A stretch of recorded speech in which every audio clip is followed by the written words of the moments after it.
shit. Sure you wouldn't like to ride in the car with the rest of your boys, he asked. I don't know them, officer. I yelled, get the fuck over here, he yelled. See, that's how fucking stupid I was. I ran from the car I was stealing a car stereo from, and then I saw cop lights down the street. So I was so fucking dumb, I figured I'd pretend like I was a jogger, and I would go jogging by him. It was like 2 in the morning, but I'm out here just jogging, minding my own business, cause I wanted to see who the cops had picked up. And sure enough, it was my boys. Next thing you know, it was me too. That just goes to show you how dumb my fucking young brain was. When we got to the station, John and Joey were too young to be held, so they got out with the quickness, but I got booked.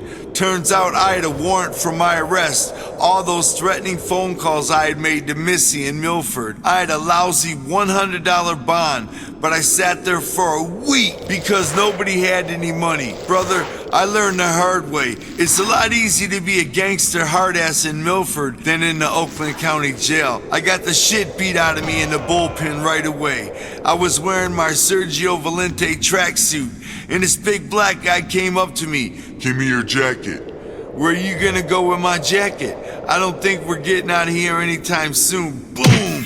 Wrong answer. He beat the shit out of me. My big mouth had gotten me into trouble again, and it wasn't about to stop. The next week, I went before the judge. Did you threaten to kill this young lady? He asked. Damn right, I said. I was gonna kill her. Fuck that bitch. Bam! Right back to jail again. This time I sat for 2 weeks on a lousy $200 bond that nobody came to pay. My mom damn sure didn't have it, and she was trying to teach me a lesson anyway. This time it wasn't the bullpen. After about 4 days, they sent me upstairs to the real jail, which by the way was much easier than the bullpen, but it still fucking sucked. I remember that first night, hearing the doors shutting one by one on the floor above me. It was the most horrific sound I'd ever heard. Shh-chong, shh-chong. The cell doors just shutting. We were fed at 4 in the morning. I woke up to the commotion of everybody eating and drinking, but my plate was already empty. I turned to my cellmate and said, somebody stole my food. I quickly realized that since we were locked all night in a cell together, I was basically saying, motherfucker, you stole my food. Your food's right here, he said, and bam! He hit the shit out of me in the chest. That was twice, only that wasn't as bad as the beating I got in the bullpen for my fresh Sergio Valente jacket. After 2 weeks like that, I got out. I wound up getting probation with the stipulation that I never go back to the city of Milford. So what was the first thing I did when I got out? I went straight to Milford. I didn't even really know what probation or a restraining order was. I was only 17, and this was really the first time I was ever caught up with the law. I just didn't get it. I saw Missy's car in a Kmart parking lot, and I waited for her and her new boyfriend to come out. The only blue light special I got that day was the one on top of the cop car that brought me right the fuck back to OCJ, Oakland County Jail. This time, I got 90 days and spent Christmas and New Year's Day in jail, and everything, it sucked. It was worse than the trailer park in North Carolina, worse than sleeping on the side of the highway, worse than growing up as a scrub. Over those 3 months, that's when everything for me changed. The only ones who came to visit me in jail were my mom and Joey. Nobody else. No Nate, no John, no Lacey, no fucking buddy. They all had jobs and shit going on anyway. I was still playing gangster and doing time over it. Believe it or not, I mostly passed the time by writing raps. I hadn't written any in so long I just said fuck it and started writing them to pass the time. That was the last of the gangbanging days for me. I'd been in the thuggery shit for 3 years. I wasn't lucky like Joey and Nate. I was getting caught and they weren't. I was just a 17-year-old kid with nothing better to do but break laws and try to break jaws. After that short stretch in jail, I was like, fuck all that. My mom knew I was serious about getting my shit together, so she let me stay with her at her house once again. I was making my rounds and visiting what homies and people I knew. Rudy knew I didn't have shit going on when I got out, so he called me one day. Hey Joe, I got my own wrestling thing going on. I'm passing out flyers and I'm helping promote for this wrestler dude named Malcolm Monroe. You gotta come down to the wrestling show and wrestle. This guy Malcolm wants us. It's gonna be the shit. Now later, when Joey and I started doing rap, it wasn't like Rudy could hand us money to pour into it, cause any job Rudy had, he had to take care of his kids. The wrestling thing was our thing, going way back to our days downtown, going to visit Al Costello, the fabulous kangaroo. So to involve me in his wrestling promotion, that was his way of contributing. I told Rudy, hell yeah, I'd do the show. We spent the next month walking up and down West Renner Ave in Southwest Detroit, hanging and passing out flyers for Malcolm's big wrestling show, and working out in Joey's mom's garage to get in shape. The night of the show, Rudy introduced me to the promoter, Sweet Daddy Malcolm Monroe. That was his wrestling name. And today I'm good friends with his son, Malcolm Monroe Jr. Malcolm, hey, this is Joe Bruce, who also trained with me down at the Chris Adams Wrestling School of Texas. That was, by the way, a straight up lie. That was our lie we told Malcolm so that he'd let us wrestle. That we wrestled at the famous Chris Adams Wrestling School in Texas. That we were trained professionally. Truth was, we trained ourselves in Joey and Lacey's backyards. We knew how to wrestle though, and we thought the promoter would just put us against each other. We had our own little routines and moves down. It seemed perfect. It seemed. We soon found out being a local promoter, he was a businessman and a snaky one. He didn't care where we said we trained. He just wanted to make sure Rudy and I put the flyers out and collected the ticket money. Turned out he didn't even want us to wrestle. Then 3 of the scheduled wrestlers luckily didn't show up. Boom! Malcolm had no choice but to put Rudy and I on the card. My first real wrestling match ever. Next thing you know, we were in the dressing room with the original Bobo Brazil, God rest his soul, and the original Sheik, God rest his soul. Both of them were older than dirt. No lie, y'all. The Sheik looked a little better than Bobo, but both needed not to be there. Both could barely walk. They were both so broke they had no choice but to come wrestle for the $300 Malcolm was paying them. That, and of course the fact that once you get in, you just can't stop wrestling. You just want to get back in that ring. That was especially for them. The Sheik and Bobo Brazil used to sell out Cobo Arena in downtown Detroit week after week back in the 70s and early 80s. Brother, they had one of the all-time greatest feuds in all of pro wrestling history. Neither the Sheik or Bobo, I think, ever wanted to just let that go. Even if it meant coming back to fight each other one last time in front of only 150 people at a Mexican lunch hall called Azteca Hall. Those guys were straight up legends. The legends El Costello told us stories about. When I tell people my first wrestling match, the main event on that show was the Sheik vs. Bobo Brazil, they think I'm talking about the old Cobo days in the early 80s, because that was their heyday. Little do they know I'm talking about around 1990 at the Azteca Hall in Southwest Detroit. The Sheik and Bobo were so fucking old. Bobo Brazil actually had 2 ninjas, one on each arm, walking him down to the ring because he couldn't actually walk by himself without a cane or a walker or something. Can you believe this man was actually wrestling in a ring when he couldn't even actually walk? He just had them walk him down to the ring, and then when he got in the ring, he held himself up in the corner by the ropes, and he just stayed in that corner. The Sheik came over, and Bobo would give him a little punch, and the Sheik would sell it for like 2 or 3 minutes, then come back over, and Bobo would give him another little punch, and the Sheik would sell that for another 2 or 3 minutes. Nevertheless, it was actually the original Sheik versus Bobo Brazil. And for you wrestling nerds out there, I'm not talking about the Iron Sheik. I'm talking about the original Sheik. Bobo and Sheik used to sell out Cobo Arena week after week. And here they were at Azteca Hall in front of 150 people. These guys were legends. When we saw them in the dressing room, I turned to Rudy and said, holy shit. There they are, sitting right there. Rudy was just as geeked as me. Mexican lunch hall or not, that was the fucking Sheik. and Boba Brazil about to get it on one last time, and me and Rudy were booked on the same show. I have been to thousands of local independent wrestling shows in Michigan, and I had a sense enough to know that 90% of the rest of the dressing room considered of nothing but bums. Old-ass ninjas who never went anywhere in wrestling. Other than a few good faces, we were the two only other young guys sitting there. It was basically garbage. Back in those days, independent wrestling shows were full of old, fat wrestling nobodies. There was no young kids on the show. When I started out wrestling, me, Joey, and Rudy were the only young ninjas in the wrestling room. Today, at independent wrestling shows, it's all young ninjas. It's all fucking underwear models. Young ninjas doing fucking backflips off the top rope, flipping and flying everywhere. It was nothing like that when we started out in wrestling.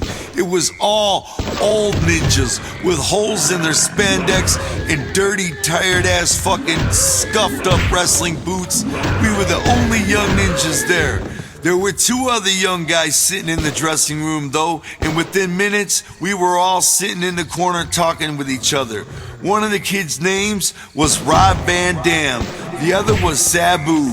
This night was also Rob Van Dam's very first match ever, only he wasn't nervous at all. He couldn't be. I don't think he was allowed to be, because he was trained by the original Sheik, and the Sheik was watching him. You see, the Sheik had trained both Rob Van Dam and Sabu. Sabu was actually the Sheik's nephew, and Sabu had been wrestling for a few years at this point. When the Sheik wasn't eyeballing his students, they were both laid back and cool as fuck. Just the fact that the Sheik had trained Rob and Sabu made Rudy and I hop right on their nuts. They were cool as hell. That night I wrestled as Corporal Daryl Daniels to show my support for the troops in Desert Storm. The truth was, I didn't have any other wrestling gear. My brother had sent me some of his army fatigues, so I had the boots and the camouflage pants and everything.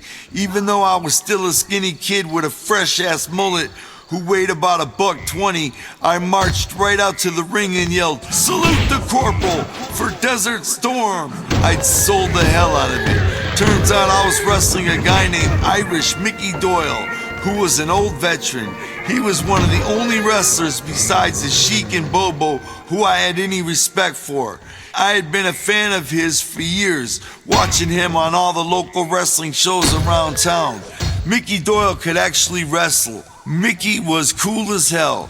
At least he could actually move. He was fast and athletic as hell. When we squared off, he recognized right away, "Aren't you that kid who got my autograph a bunch of times?" Yeah, I answered. My mouth was dry from being so fucking nervous. Mickey was cool though. "Get something on me, kid, do something," he said, but I wouldn't hit him. He'd throw me into the ropes and whisper, "Reverse it," but I wouldn't. I'd just go into the ropes and he'd close my meat, you know? I was scared to hit him back. "Get some heat, kid," he kept telling me, but I was too scared. He wanted me to have a comeback and start beating him around, at least to make the match a little less stale and one-sided, but I was just too nervous. I made up for it by taking good bumps. Take a bump in wrestling speak means flipping and flying around dramatically, yet believably, when you're getting your ass beat. For example, if somebody clotheslines you, you do a flip and make it look like it really hurt bad. I did that shit great. I did great bumps. I could make any jobber look great. Trouble was, that's all I could do. The truth was, having not really attended the Chris Adams wrestling school, I didn't really know how to do any technical shit. So when he said reverse it, I wouldn't do anything. So he just beat the shit out of me and that was that. The match afterwards, he rushed up to me in the dressing room. "Good match, kid, but you didn't get nothing in, man." "I can't hear," I said.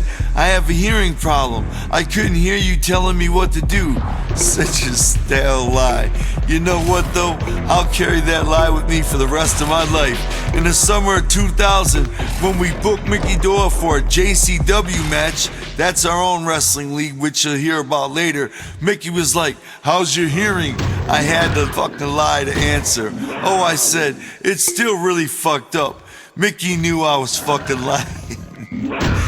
But it was such a stale lie. It's all I could think of. And the truth is, today, now I actually have lost 30% of my hearing after 24 years of doing shows.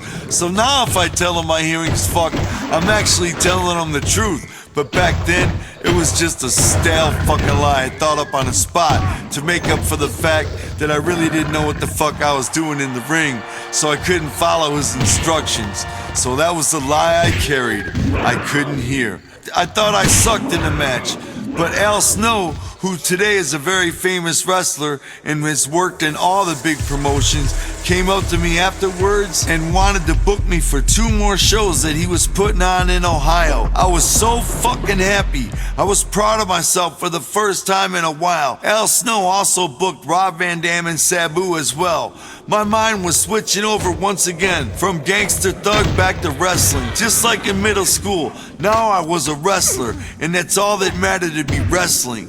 That's all I wanted to be in my life, was a wrestler. I started hanging out with Rob Van Dam as much as I could, but it was hard because he lived in Battle Creek, Michigan, and that was far as fuck. I would head out there and train with him in his barn as much as possible. I started to send out these little promo packages to all the independent wrestling promoters in the country.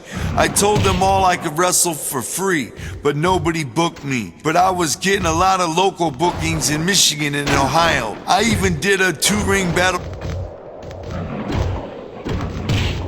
Royal in Lima, Ohio, and that shit was fun as hell. Think about how fresh that was. I was actually in a 2-ring battle royal where everybody gets in the first ring and throws each other out. Then you go in the second ring, and then you gotta get thrown out of that.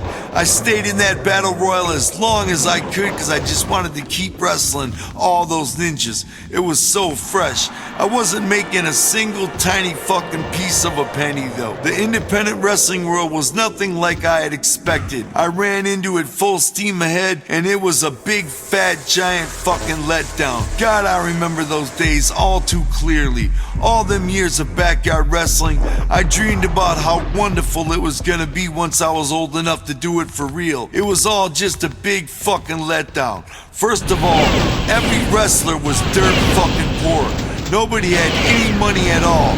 They all had day jobs. They were all fucking sloppy and out of shape, and most of all, they were all dicks to me. Yes, I was green, inexperienced, small, and I sucked. Looking back at it now though, I have to wonder, who the hell were those guys to fuck with me? This wasn't the WWF or WCW or WWE. This was independent wrestling. These guys never made it. At least I was just a kid, 18, maybe 19, that's it. These fucking bums were all pushing 40, and not one of them was successful in wrestling. They all missed the boat. At least I was on my way up. I was paying my dues.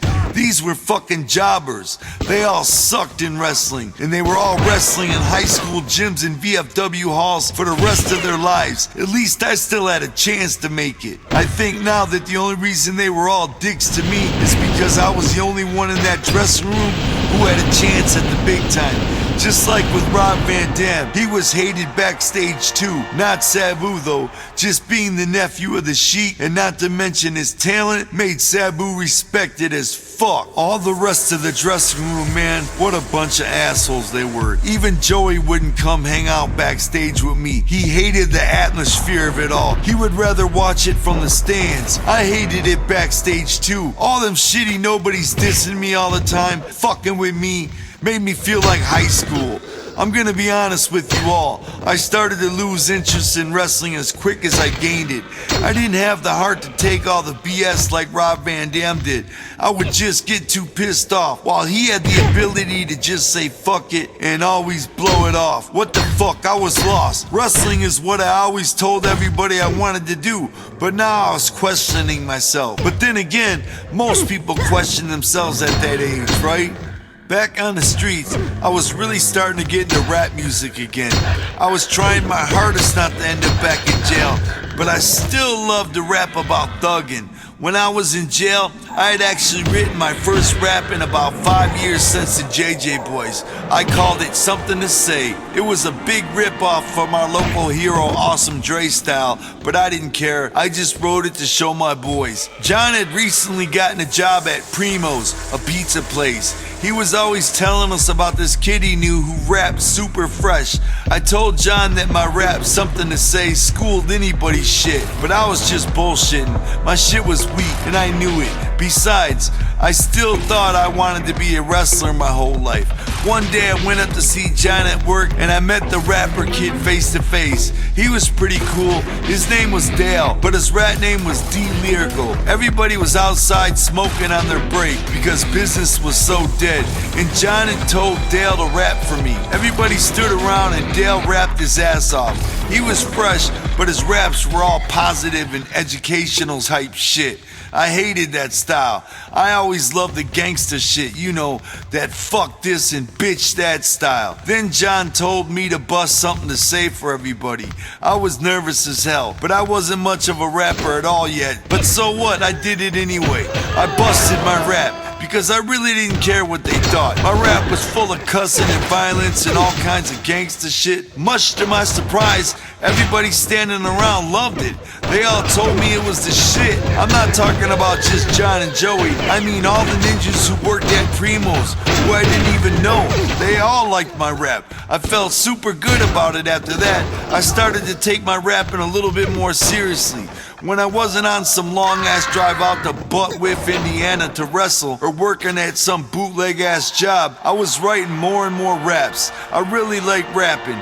It kept me in the house. It gave me something to do. I really wanted to hear how I sounded and also to send my brother a tape of me rapping, who was in the army and by now was in Desert Storm. So check out this method I used to record myself. I took 2 tape players and turned them to face each other. I hit record on one of them and play on the other. And as one tape player played the beat, an instrumental of some song, I stuck my head between both radios and rap. The recording tape player caught both the beat coming out of the other radio and my voice rapping. I did a whole album like that. I used rap instrumentals from the Ghetto Boys, Kwame, Third Base, Compton's Most Wanted, the Lifers Group, and anybody else who put out an instrumental version on the B-side of their cassette singles. Now I had my own album on cassette. It was absolutely horrible sounding. I called it Enter the Ghetto Zone. I rapped as Violent J, my street name in Inner City Posse. Man, I made as many dubs of that piece of shit album as possible.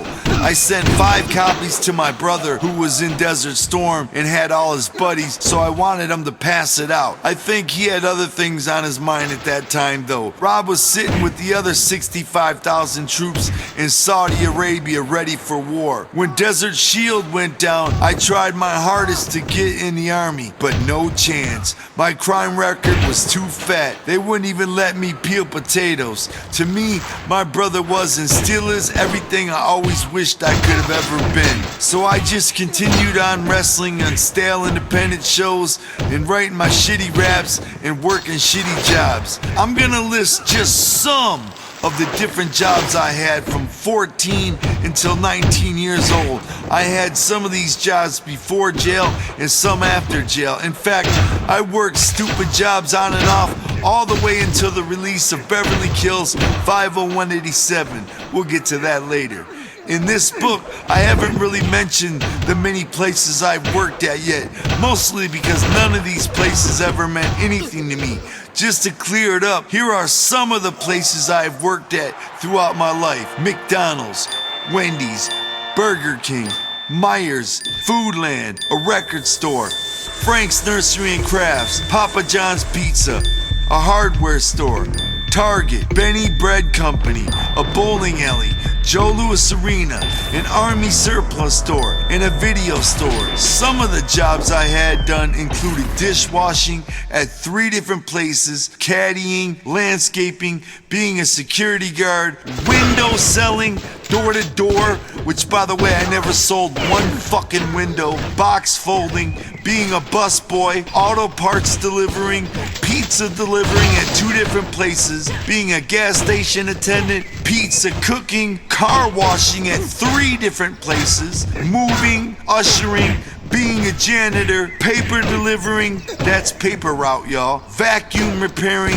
as if I knew a fucking thing about vacuums, telemarketing, bar bouncing, candy selling, high-low driving, I even had a high-low license, being a shipping clerk, thieving, and of course, pot slanging. Yes, I even sold pot.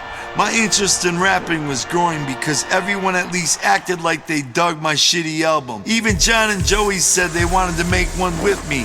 So we did. We rapped basically the same shitty way, and we made another style album of music you could barely make out. The album was called Ghetto Territory. Man, we fucking sucked. We'd run up to Kinko's and make copies of that cassette cover, which was usually a drawing of ICP written on a brick wall or something, and we'd start dubbing right away. Then one day John came home from work and dropped a bomb on us. He told us that D-Lyrical kid had just gotten a karaoke machine. John explained how it worked. One tape plays the music and the other cassette deck records. All you had to do was plug in a microphone and rap. Wow. Now, seeing how at this point most of us were on some type of probation and all, we definitely were not trying to fuck up. So stealing a karaoke machine was out of the question. Much to my surprise, John and Joey both didn't seem too interested in rapping with D-Lyrical, but I was. Anything to have access to that fresh-ass $200 karaoke machine. Boom, I called up Stale-Ass Dale, aka D-Lyrical, and started fronting like we were old pals or something. I asked him if he was into the idea of doing a little record together or something. I knew I hated his pussy-ass rap style and that we wouldn't last more than 4 or 5 songs together, but I just wanted to hear myself on a more professional level. The karaoke machine. At that time, the karaoke machine was as professional as you could get. I started to walk over to D-Lyrical's house every day I could, and we made some songs together. We named our mini album Intelligence and Violence. Intelligence and violence. You have dug your own grave. If you say you wanna battle, don't you know you're a couple of the creek without a paddle? Cause I keep getting better. I'm tougher than leather. I'm rated number 1 and I'll reign for. All of my rhymes were super violent, and his were intelligent or whatever. That was Violent J. I was killing everybody all the time and everything, and D-Lyrical was the intelligent guy with the mad boring lyrics like no more words in a pocket dictionary. I hated recording at Dale's house. I even didn't like him that much. Fuck, the truth is, I didn't even really know that kid at all. Every day when we were done rapping, the second my copy was dubbed, I was out of there. Every time I'd start doing my verse, Violent J, yo, homeboy, I'm packing a punch. Knocked out Ray, I'm the motherfucking Brady Bunch. For no apparent reason, yo, that's my attitude. Fuck off, Golden State. his mom would come down the stairs and make us stop. Does it have to have that much cursing? My son's verses don't have any cursing. She would say, Why do you have to have that much cussing? We can hear you throughout the whole house. that bitch. I fucking wanted to shoot them both and take that karaoke machine home. Finally, when I got my own karaoke machine, that was the end of D-Lyrical and his mom, but not the end of those tapes. If you look on the internet, you can still find the stuff I recorded with D-Lyrical, though God knows why you would want to. Besides focusing on music, I also had landed my first girlfriend, Karen. I met her at a video store where she worked. She was an assistant manager, so that meant free videos and we could raid the snacks. She was the first girlfriend I had a lot of sex with, but it was really generic sex. No doggy style, no nothing like that, just straight up humping.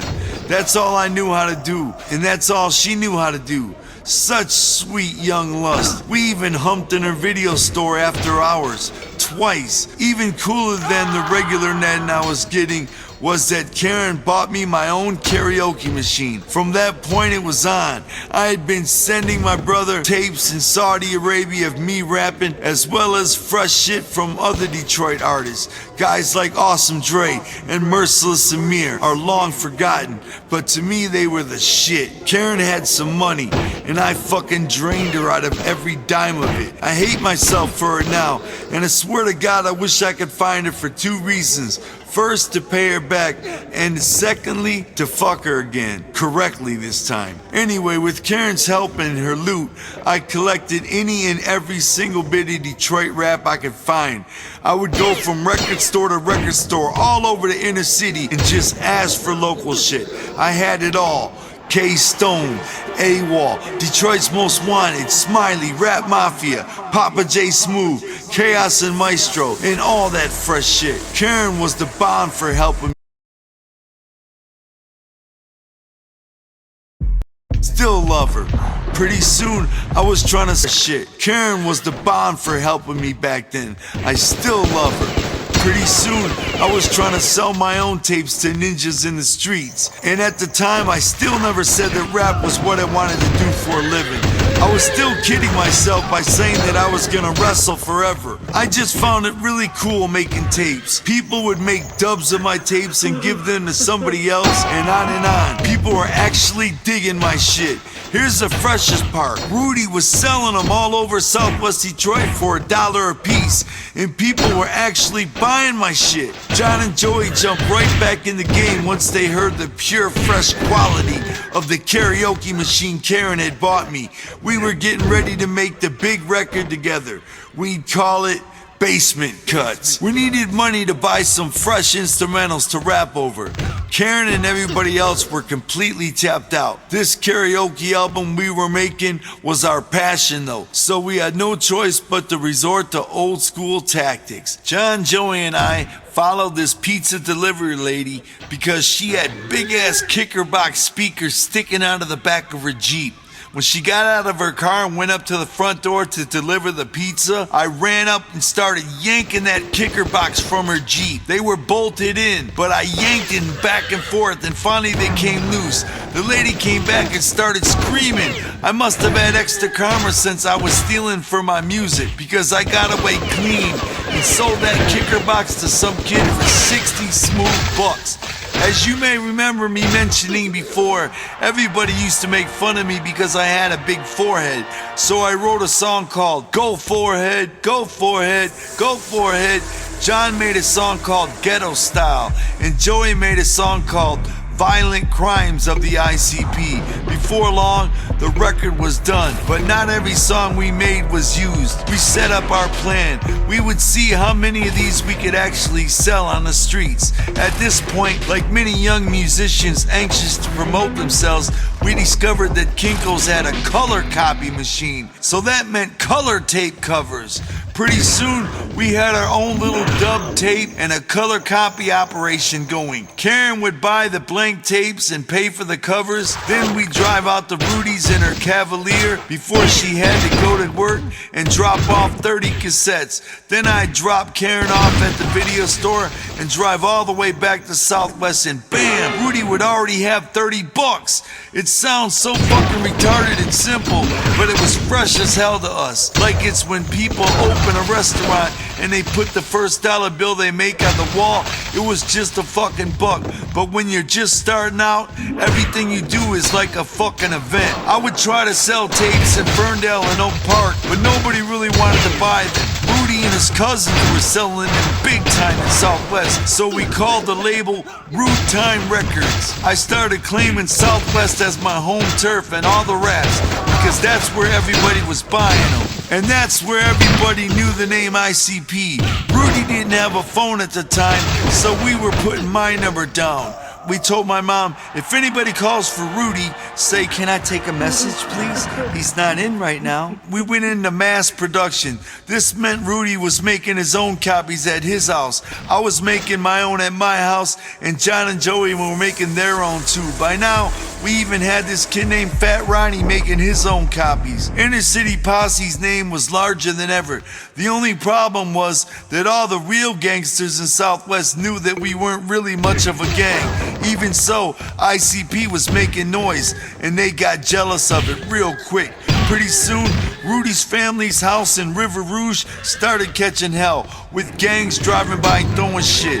He and his girlfriend and their kid wanted to get out of there before any kind of real bullshit went down. They moved to this old-ass Polish neighborhood in Detroit called Hamtramck. They were straight, and it was back to business as usual. However, I started getting the bone again. I started catching even more hell at my mom's house from all that old HP shit coming up again. So I convinced Karen to rent us an apartment in Detroit. I wouldn't show anybody where I live because I didn't want any more dumb shit. I just wanted to rap, oh yeah, and I was still wrestling. Everybody was making copies of the tape and selling them everywhere. We were still spray painting ICP everywhere, so the player hating started real quick. Next thing we knew, we were hearing ICP is a bunch of fucking pussies from River Rouge. They're a bunch of fucking pussies from Southwest. They're a bunch of fucking pussies from Oak Park. Then we started hearing we're a bunch of fucking pussies from Clawson, from Sterling Heights, from Port Huron. Everybody started coming up with their own rumors.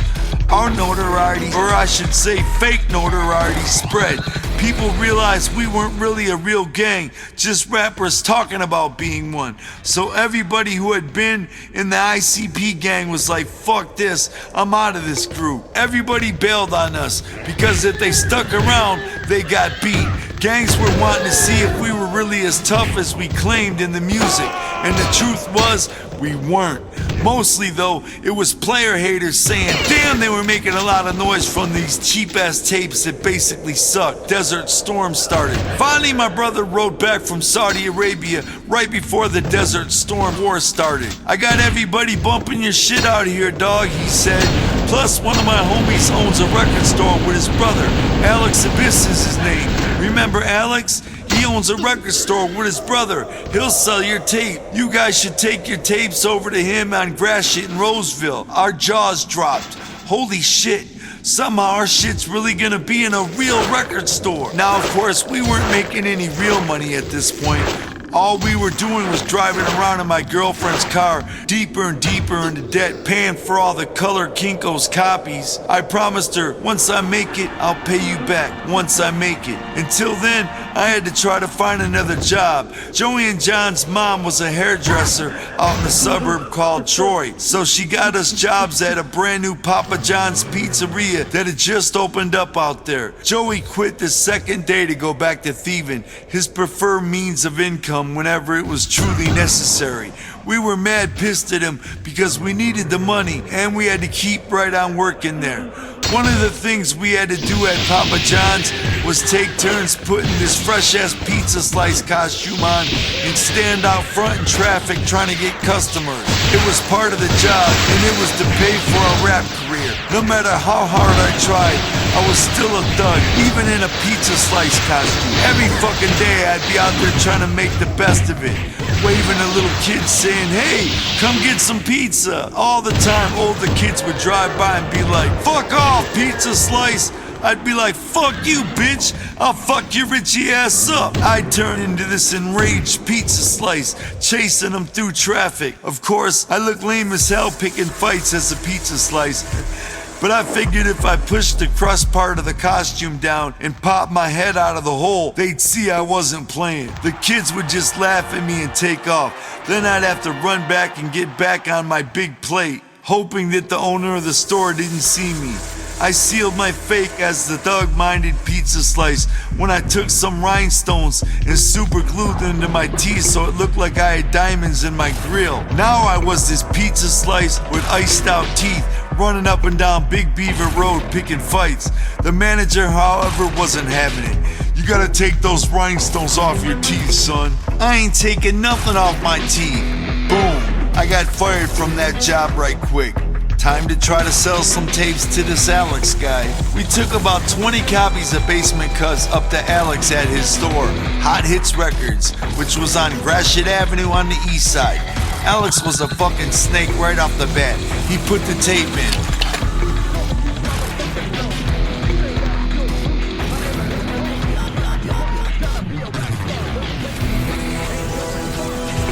This is you rapping? Yep, I said.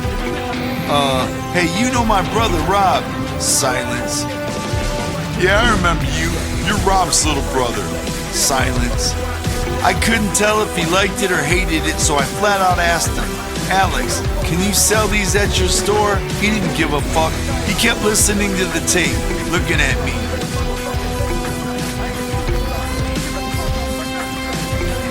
Finally, he said, give me them. I'll sell each of them for $5. I'll take 3 and give you 2. Okay, we said, like it wasn't anything. Really, we were like, holy shit, we're about to get $2 a pop. We were so fresh. Alex could sell those things. He would push those motherfucking tapes off to anybody. Every little ass kid, anybody. This is the dopest shit ever, he'd say. Some kid would ask, you got that new Young MC? Fuck Young MC. This is the shit right here. People were buying it, his line and the tapes. A few weeks later, I got a call at my mom's. Yo, is this ICP? I paused for the longest and said slowly, no, this is Rude Time Records. Well, can I talk to ICP? No, they're not here, I said. Just tell them I said they're fresh as hell. And he hung up. I was like, whoa, some fucking fan just called. That night when I picked Karen up from work, we took a drive to Rudy's so I could do some bragging about the call. It was around Christmas, and I was working at Frank's Nursery and Crafts just for the season.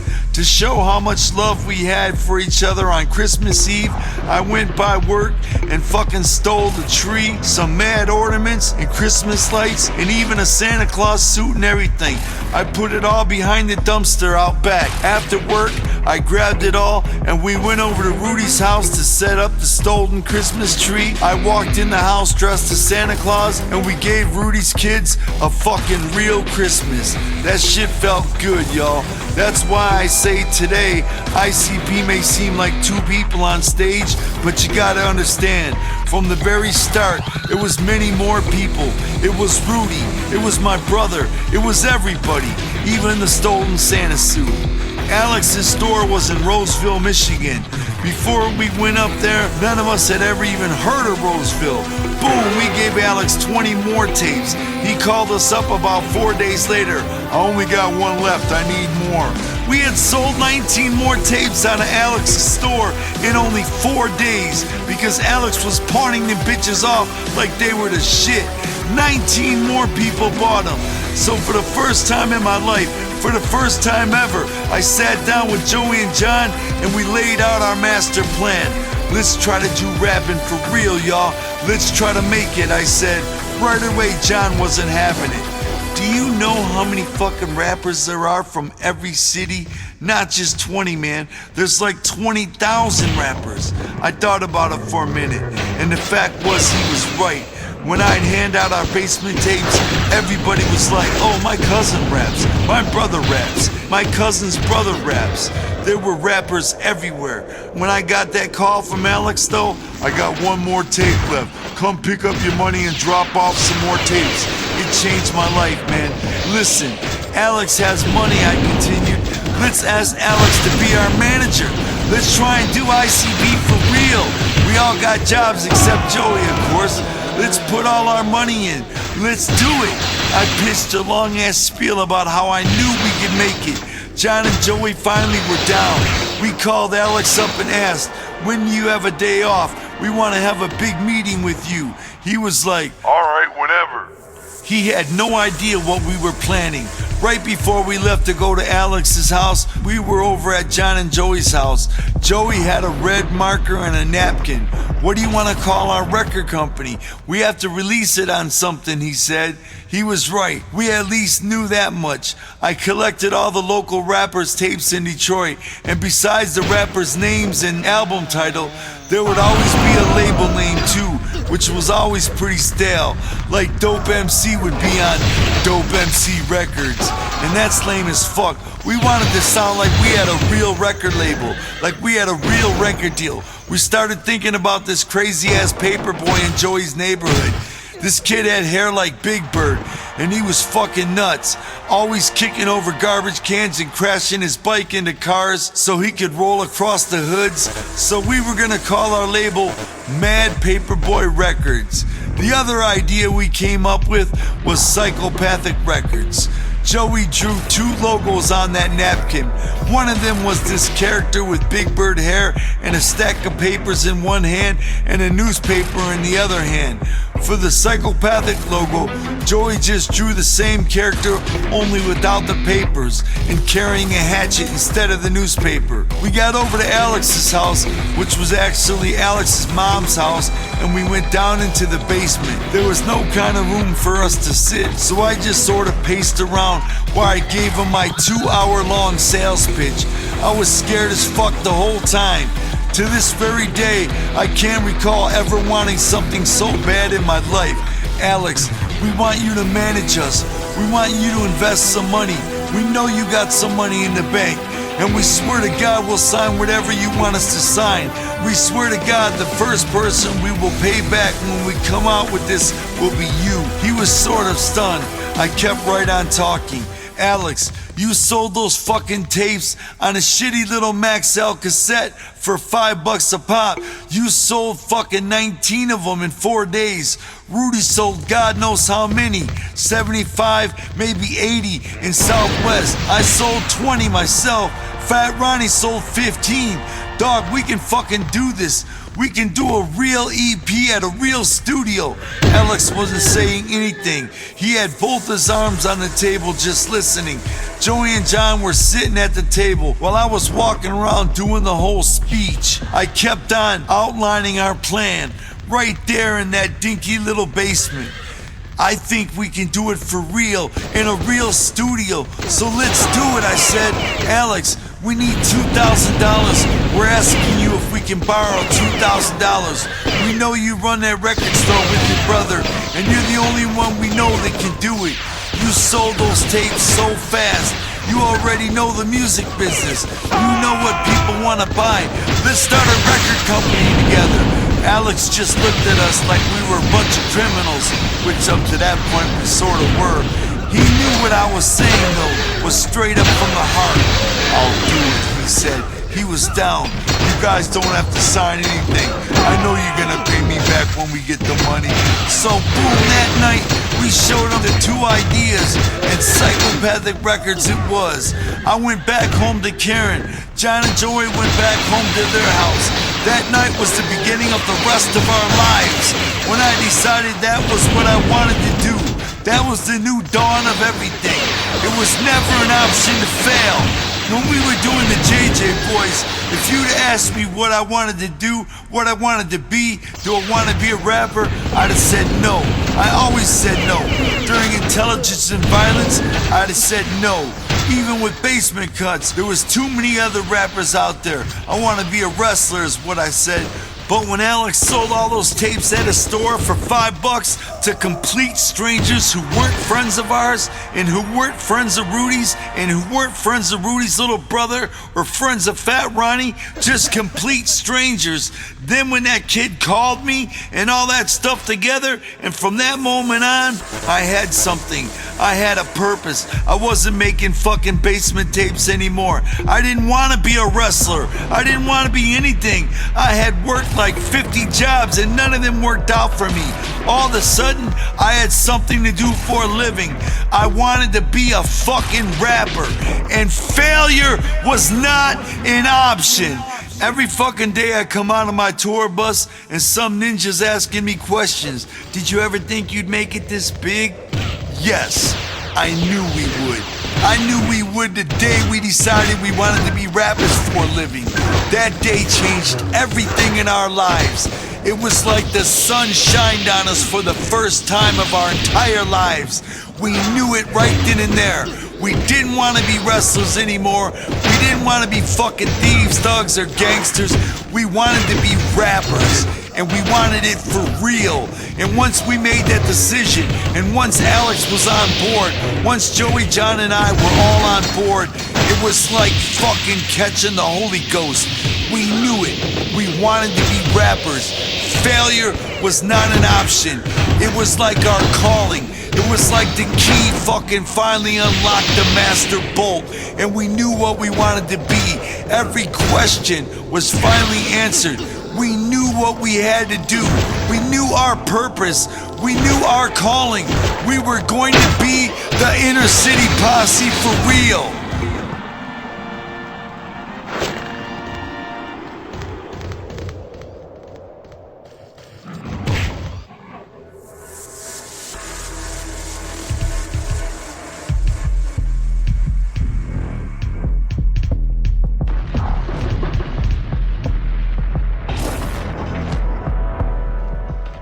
We're now gonna take a little break in the story to cover a very important subject, known as thieving and plucking. Plucking was the main word, plucking shit. That's a fresh word for thieving too.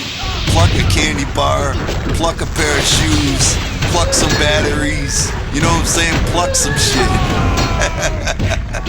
1 minute it's there in the store, next minute it's up under your coat.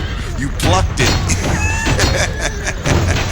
Who better to learn from the master of tactics himself, Shaggy 2 Dope.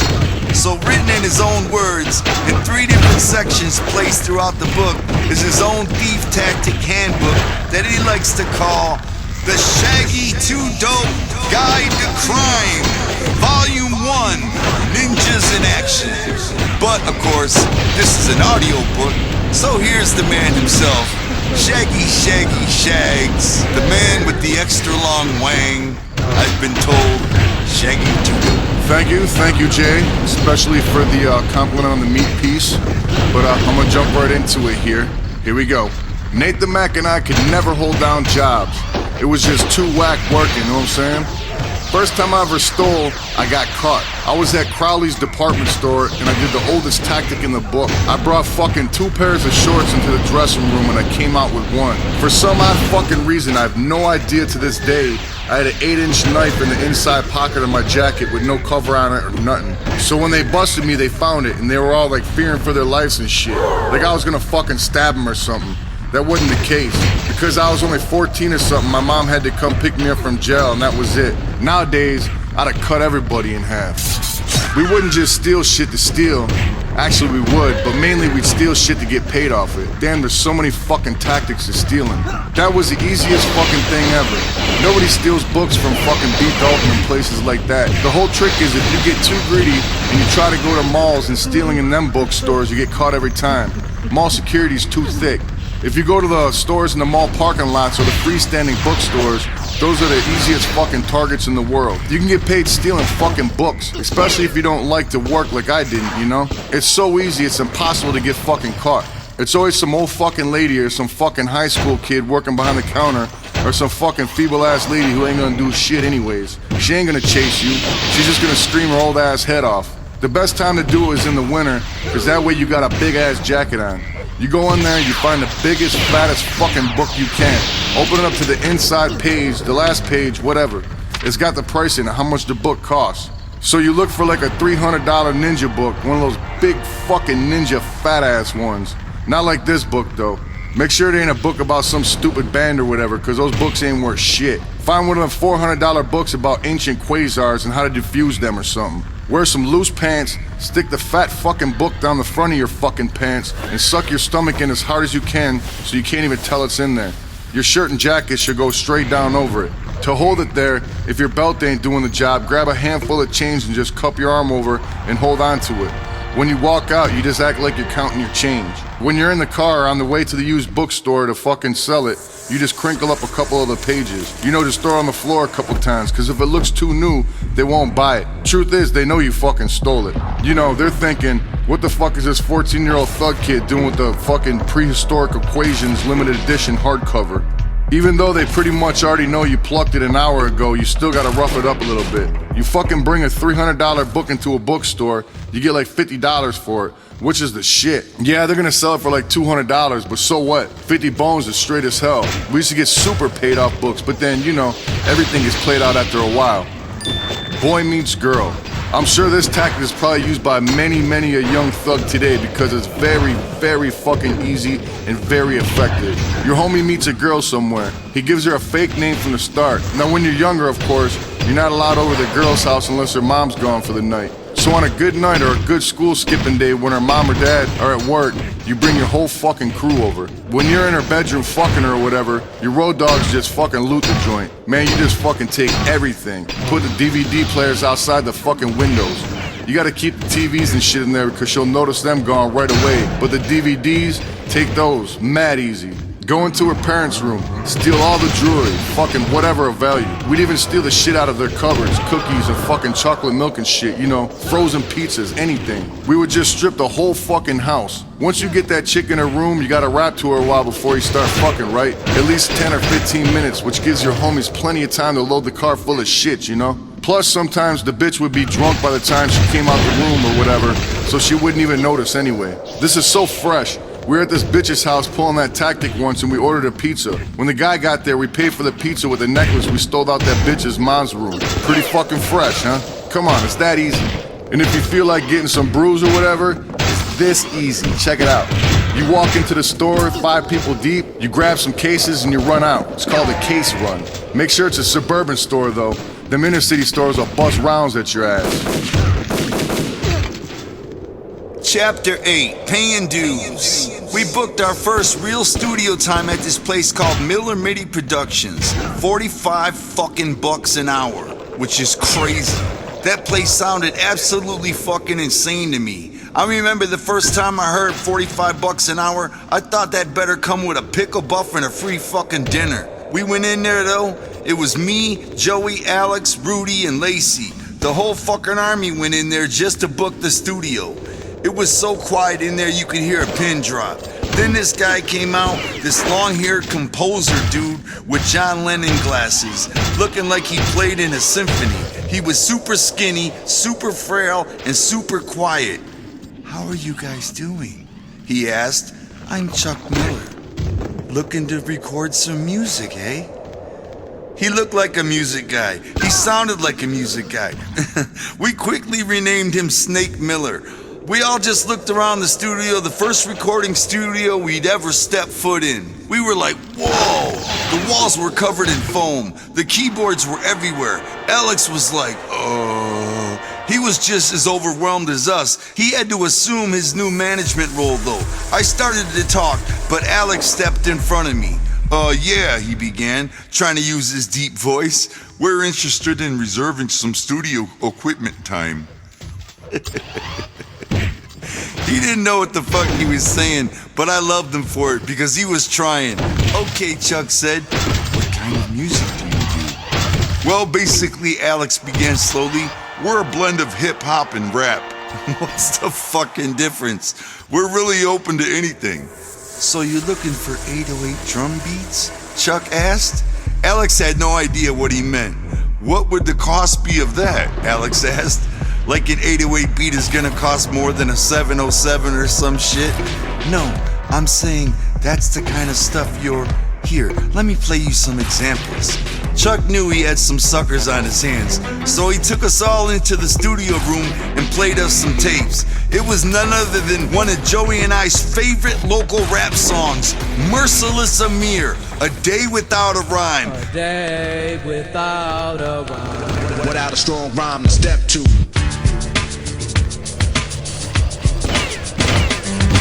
Step into my world, let the lyrics lead the way. It's a place of escape that deviates from the everyday.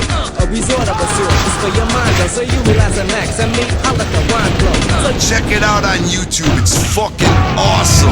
Merciless Amir, A Day Without a Rhyme.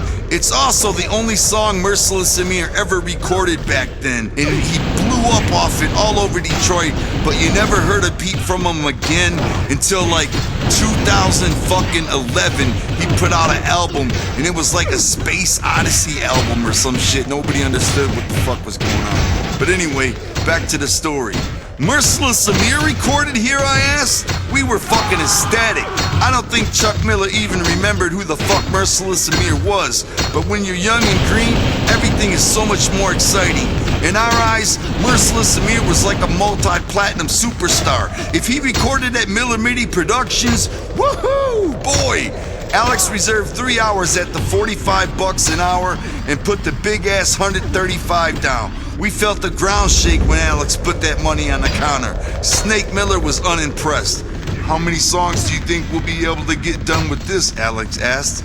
This was absolutely the most naive question you could ask. Some bands take weeks just to get a drum to sound right. So Chuck knew we didn't know a damn thing about recording. At least he answered honestly, I don't know. We might just get the music set up. Alex wasn't really assured by that. Look, I told him, let's just wait until we have a session. Then we'll know how much each hour's worth. As we'd soon learn, they weren't worth fucking much. Out in the parking lot, all of us being naive nerds, we were straight tripping out because Merciless Amir had recorded there. I was like, dog, we should give him a shout out on our song. Like, what's up, Merciless Amir? Joey said, yeah, it's like now we're part of Merciless Amir's crew. We were geeked as hell. On our very first day officially recording as ICP, John, Joey, me, and Alex all filed into the cramped control room behind Chuck Miller's Star Trek-sized console. We were thinking it was gonna be a free-for-all. We had been coming up with all these ideas for songs for a whole week. We were high as hell to be there, when all of a sudden Joey leaned back in his chair. Creak. Chuck Miller spun around in his little chair and yelled, hey, stop squeaking. We were like, whoa. After that, we were just mad silent and mad scared. We sat in there just like it was school detention. Meanwhile, old Snake was finding us drum sounds, one by one. No breakbeat records, no instrumental records, just singular drum sounds. I want you to know that almost no rap albums are ever made by sampling each separate drum sound, one by one. Cack, cack, cack, cack. He tapped the snare drum sound out on his keyboard. Tell me when you like something, he kept saying, and kept cacking. Cack, cuck, cuck, cuck. Like I could tell the fucking difference between a cack and a fucking cuck. That one, I said. What did I fucking know? I just knew this was costing us a fucking fortune to hear cack, cuck, cack, and get yelled at for squeaking chairs. That one, he asked? Cat, you sure that's the one you want?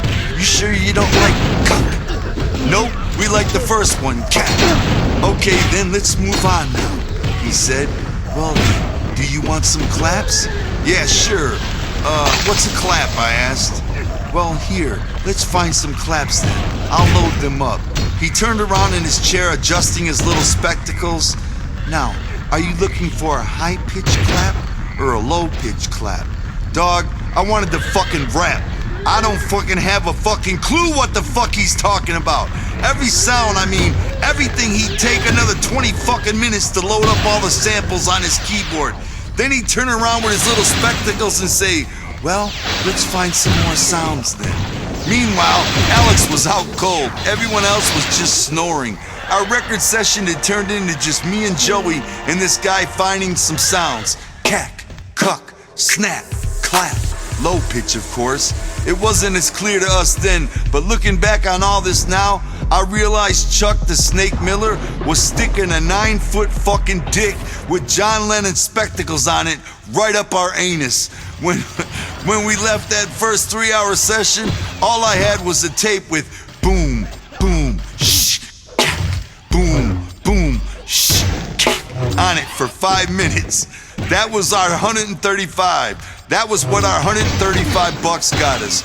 Oh, but they were crystal clear sounding at least.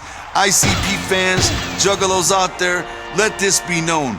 Those singular drum sounds we spent hours and hours getting one by one would eventually become the music for our very first song we ever did in a real studio.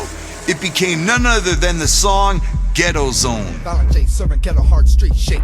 You know it's potent when the funky ass beat hit. Rolling the dice and we hit point. ICP out of Southwest Detroit, running with a gang of 20 street hoods. Lookers on my back cause I'm selling them cheap goods. Running through the motherfucking alleyway. They can't catch violent crazy ass psychopath J, but I guess I wasn't so crazy this time. Now I'm chilling in the back of car 49. Yeah, it's why I'm gripping that metal. They put a man on the move but can't do shit for the ghetto. Recording this way wound up taking every dime Alex had. By the time we finished our 4 songs, after about 80 hours of Chuck helping us find some sounds, we still needed $1,000 to press them up on cassette. Despite going so much over budget, Alex loved the record, and somehow he came up with the extra grand. Alex had heart from the very first day in his basement. We named the 4-song EP Dog Beats, and we wanted to do a full-color cover. I remember having crazy dreams of a clown running around through Delray. I remember telling Joey and John about it in Alex's basement. I took this as a sign. For our cover, I wanted a colorful clown swinging on a rope or something, placed in the middle of a dingy-ass ghetto. Rudy showed us this perfect place in Downriver in Delray, where there was a rope hanging from a tree with all these factories behind it. We called a friend of ours named Don because he had a little bit of muscle on him, and we paid him to look like a crazy-ass clown. How he got that little bit of muscle, I have no idea, because Don was the poorest person we'd ever known. His dad would make him sweep the parking lot up at Little Caesars so they'd give him a free order of crazy bread. He'd take it home, and the fucking cats would run up his leg. I never saw anything like it in my fucking life. 20 fucking cats in that fucking house would run up his legs and just fight and rip that crazy bread right out of his fucking hands. They were starving. One time on the way to Don's house, John was eating a ham sandwich. He had a little piece of crust with ham left in it when we got there, so he just threw it on the sidewalk. Brother, Don and his dog Thumper looked at each other like that little ham crust was a gold medal, and they both bolted for it.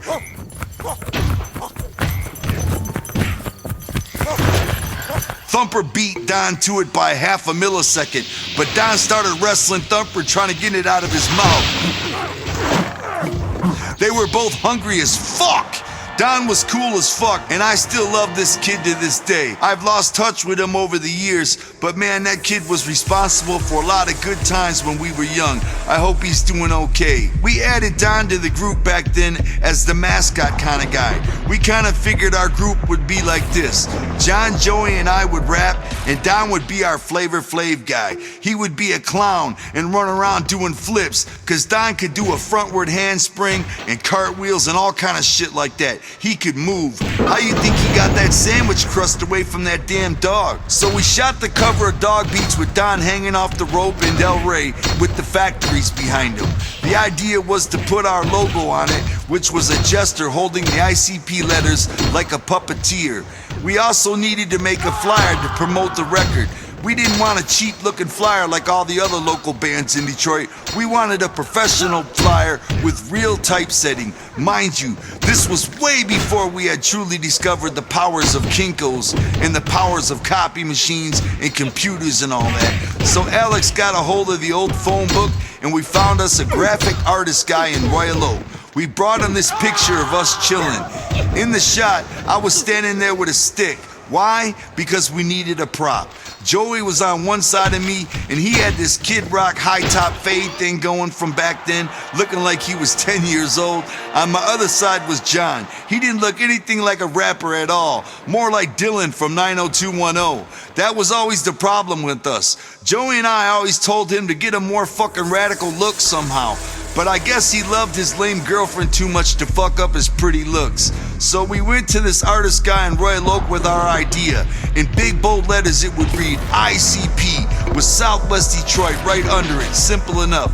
So you want ICP to be bigger than Southwest Detroit? Yeah, we wanted to say ICP and then in small letters underneath it, Southwest Detroit. Well, you know there's gonna be an enlargement fee then. An enlargement fee? Yes, I have to charge you 50 cents each time it gets bigger than one standard type. Okay, whatever. Then we told him we wanted the explicit lyrics warning box to be in a black box with right writing. You guessed it. He asked, are you willing to pay the $10 color reverse fee? Every fucking thing we wanted, he charged these fees. Now, anybody who knows anything about computer graphics or whatever knows all that shit is just a click of a fucking button. But I can't believe how bad he fucked us. Him and Chuck Miller must have been high-fiving each other from the killing they made off us. Fucking devils. We'll see them in hell for sheezy. We just didn't know any better, and frankly, we were so fucking into it, we wouldn't have let that shit stop us any damn way. We even drove Alex's beat-up Cadillac all the way down to Cincinnati to make sure the Dog Beats cover was printed perfectly by the cassette manufacturers. We weren't done yet, oh no. I know I may be boring you, and you may be thinking, geez man, how dumb could these ninjas be? We're the motherfucking millionaires now from all this shit, cause it paid off. So listen already, I refuse just to talk about happy parts of ICP. Instead, I'd rather dump it all on you. The good, the bad, even the stale struggles we went through. We had to get the flyers and posters printed up to advertise, and of course we were fucking broke. We went back to Kinko's, in fact, every Kinko's in the Detroit area. Only this time, we stole the copy keys so we could make as many copies as we wanted. When they caught on to us stealing the copy keys, we stole the machine that you reset the keys on. When they caught on to that, we started going out with fat ugly bitches who worked at Kinko's just for the free flyers and other hookups. The fattest, ugliest chicks too. If it was your turn, you had to go and kick it with her so she would give you free posters because they cost a lot to enlarge. I wound up going out with ugly bitches who worked at Kinko's in cities I'd never heard of. It was kinda just like Shaggy's boy meets girl thief tactic, only free flyers were the score. When we had the cassettes done, the flyers printed, and those ugly bitches waved goodbye to us as we dropped their fat asses back off at Kinko's, we had to get Dog Beats out to the world. We drove to every single city with a record store within a 100-mile radius of Detroit, and we went to the Denny's or whatever the fuck local restaurant there was there. Then we stole the local phone book so we could write down a list of every record store nearby that would possibly sell Dog Beats. We weren't just gonna come out with a tape like all the other rap tapes that I collected. We weren't just gonna be available at some few stores like other local rappers. We were gonna be available everywhere, every fucking where, in every fucking store possible. I still wonder what the fuck these other local bands were thinking. Why they'd always put their CDs and shit in only 1 or 2 stores. Do they really think that's all it's gonna take to make it? What the hell is everybody thinking about? From day one, we wanted our shit to be available everywhere. We didn't know what a distributor was back then.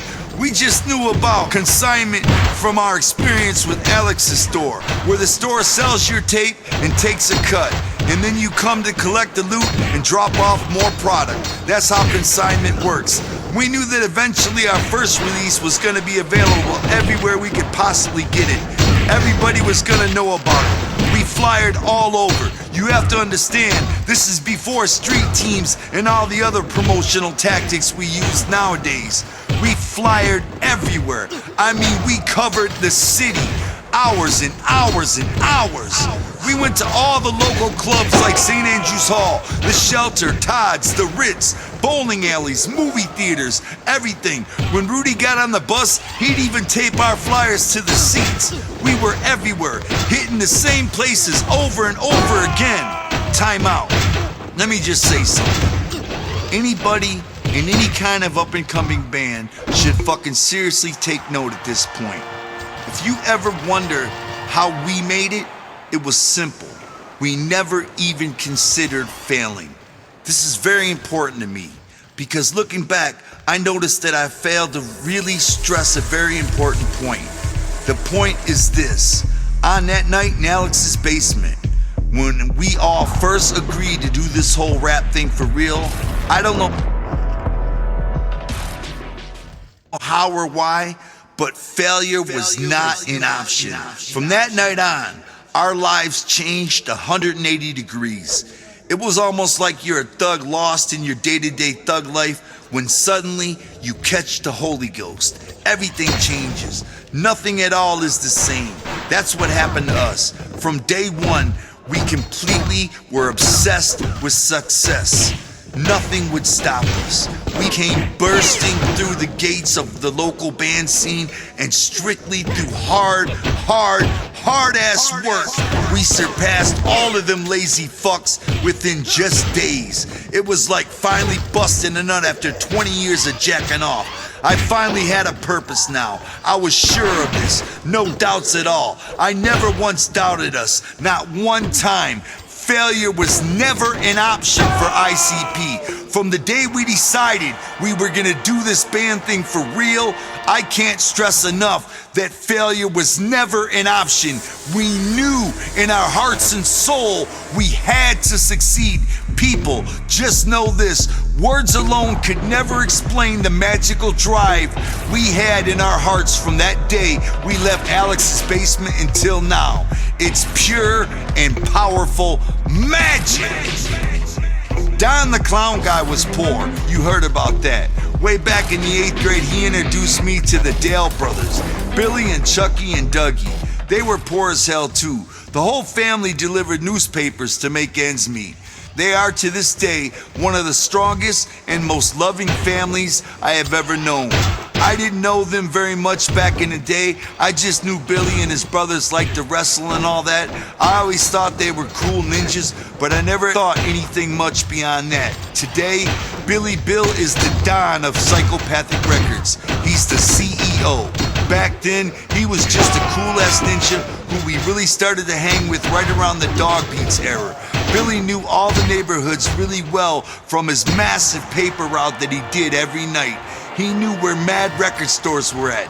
Billy, for some unknown reason, suddenly decided to join us in our effort to make it in music. He worked his ass off with us, with no pay at all. Billy was helping us chase our own dream. That was just the kind of ninja Billy is, though. To understand Billy, you would have to know his father, Willis, God rest his soul. Willis raised a family that somehow consisted of all people who care and who are completely willing to bust ass just for a friend. That has been Billy's way for as long as I have known him. It's the same way with Billy's two younger brothers, Chucky and Dougie. All three helped plant the seeds of Psychopathic, and I'm talking years before any money, any girls, any tours or shows, or anything fun was anywhere in sight. One day Billy and I were out promoting. That's what we always called it, promoting. I'd say 1/3 of my life has been spent promoting. Anyway, Billy and I were driving through Southwest Detroit promoting, just handing out Dog Beats cassettes for free, and I had Billy pull up to this black kid walking down the street.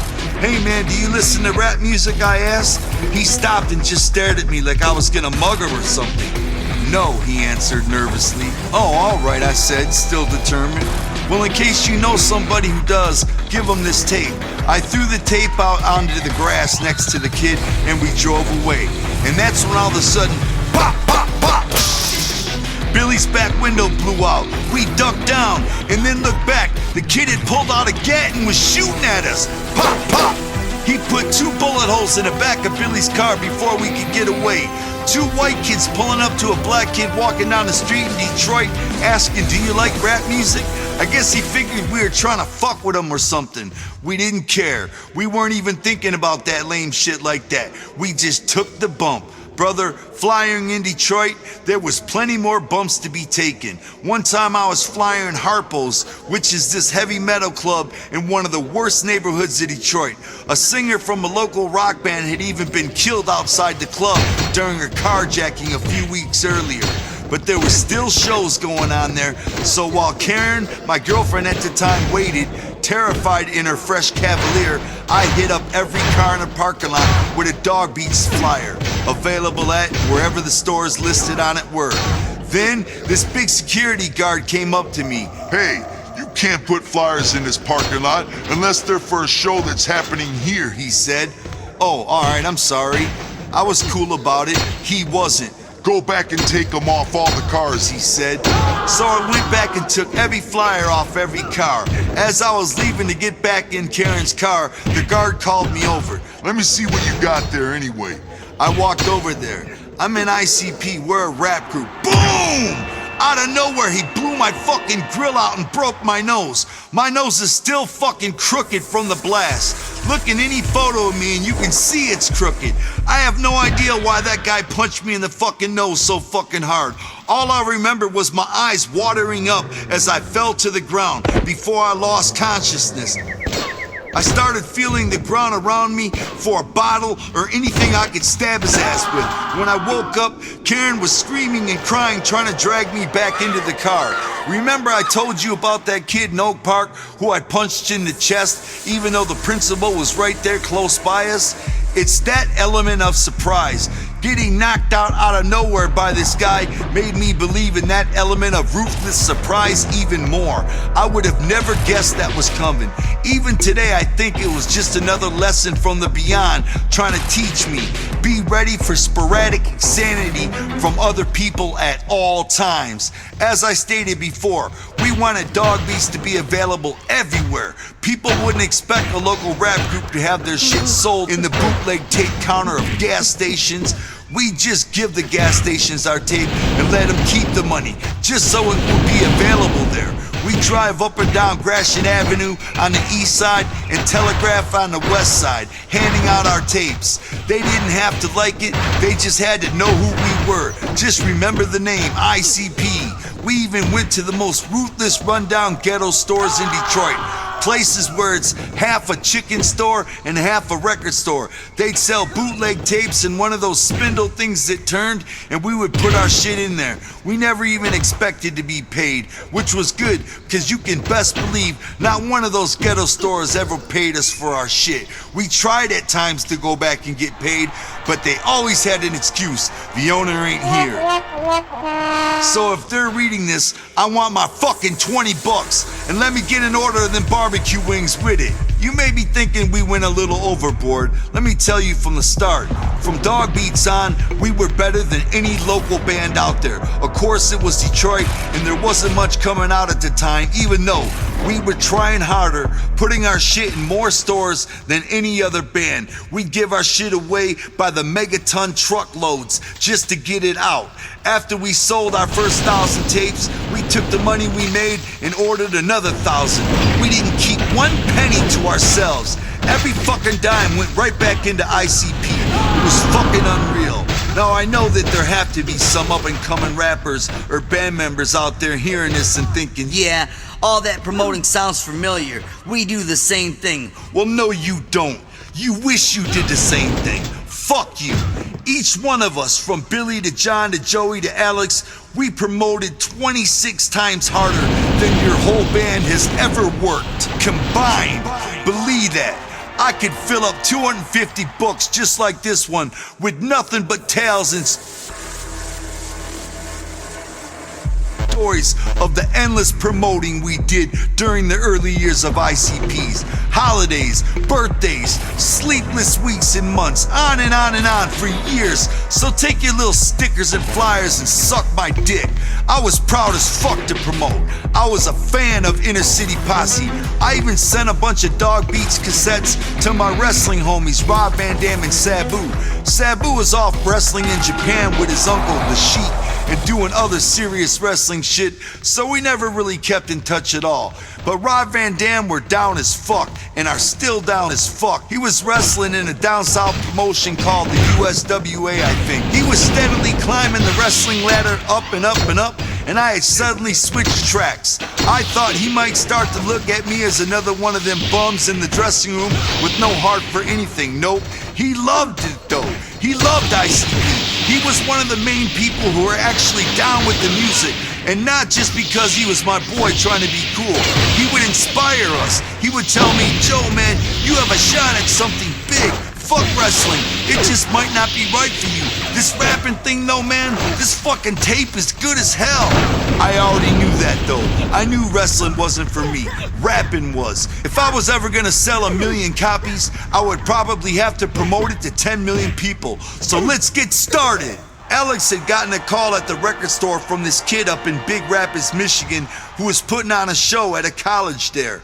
Yeah, we want to book ICP for this concert. It's like we're having this jam in one of the college dorms, you know? Just come on down and bring your tape and we'll pop your tape in and you can rap right over it, you know? We were in fucking disbelief. We were so fucking happy. A concert in Big Rapids? Nobody had ever even heard of Big Rapids, but it didn't matter. We were like, yes! There was another local rapper on the bill called Triplex, whose tape I'd collected, so we were geeked as fuck. We loved Triplex. Motherfucker, thought you could relax until Triplex was put on the dope track. From hood to hood, I ran loose like a killer. A blood spiller, it's time I freak out. As luck, or more to the point, Michigan weather would have it, the day of the show, there was a blizzard.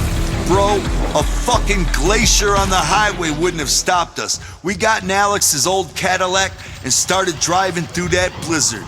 The heat was broken and our feet were frozen together like one big block of ice, and it was snowing so hard we couldn't even see the fucking road.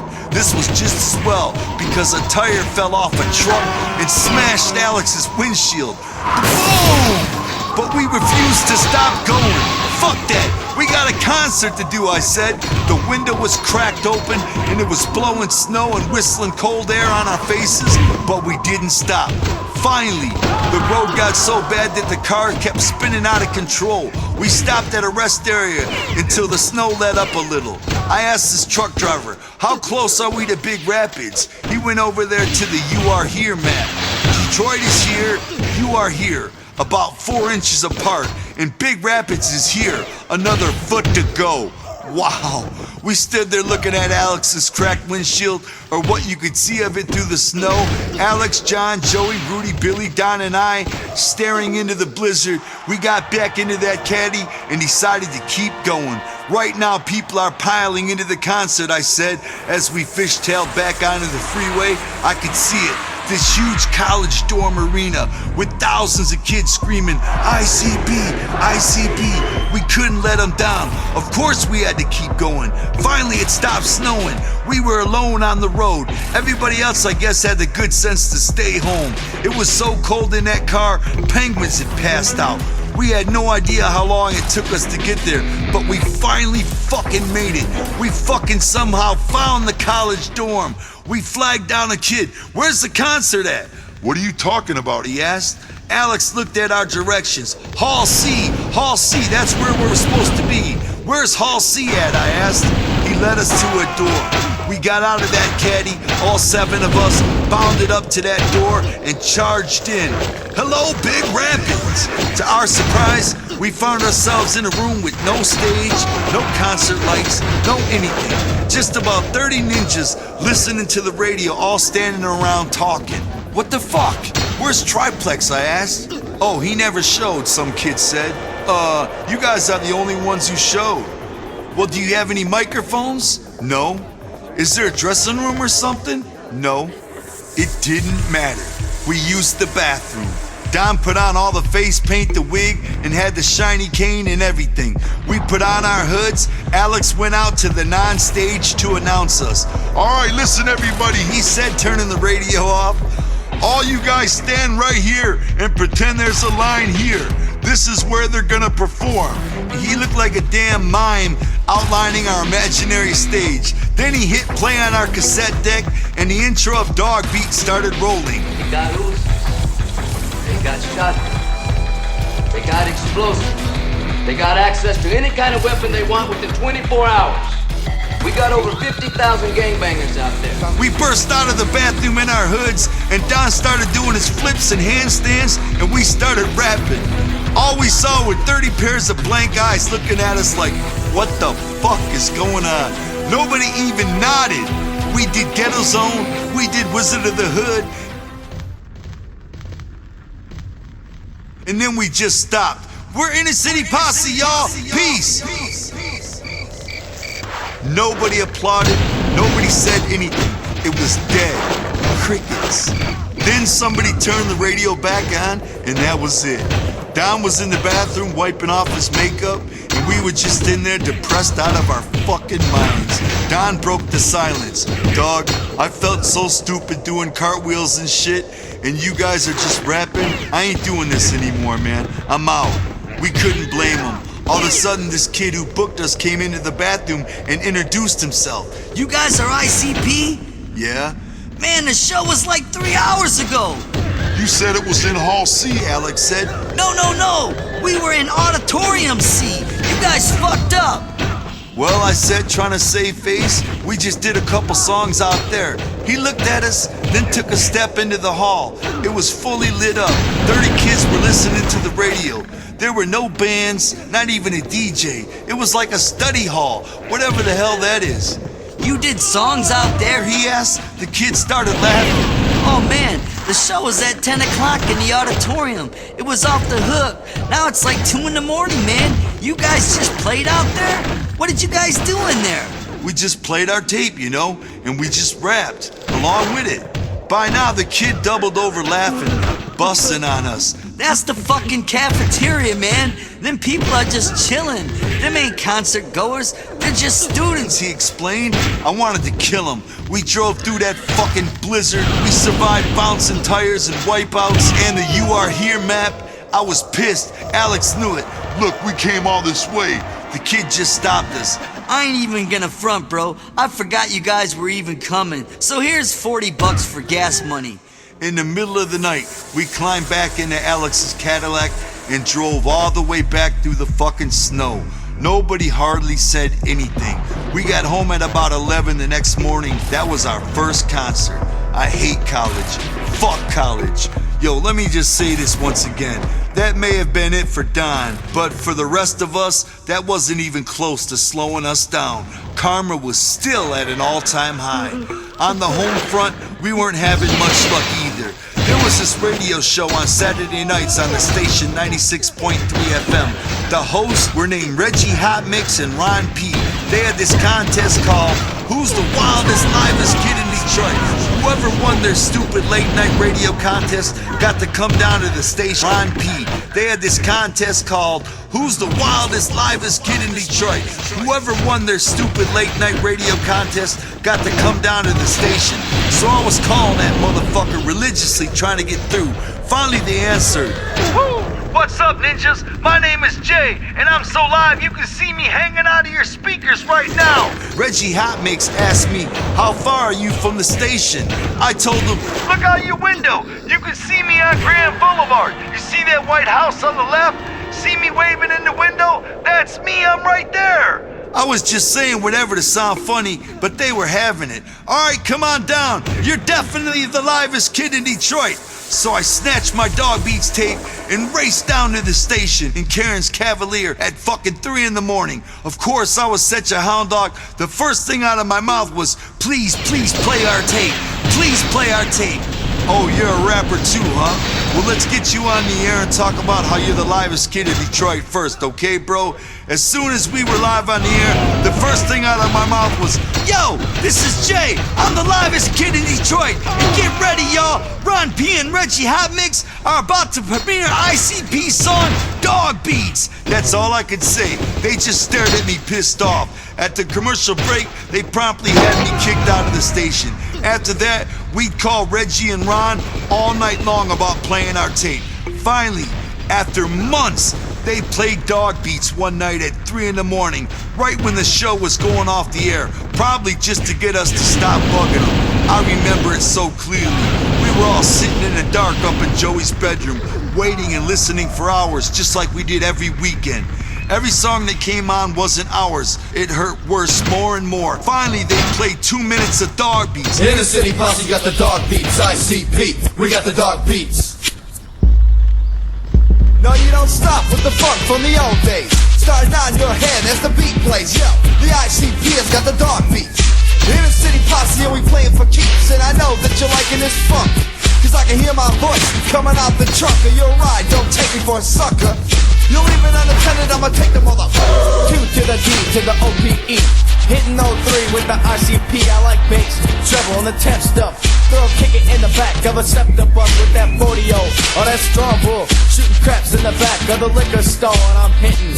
And we'll keep it at that. You all joke, now too dope for that. Man, we thought we had a platinum hit at that point. I remember I was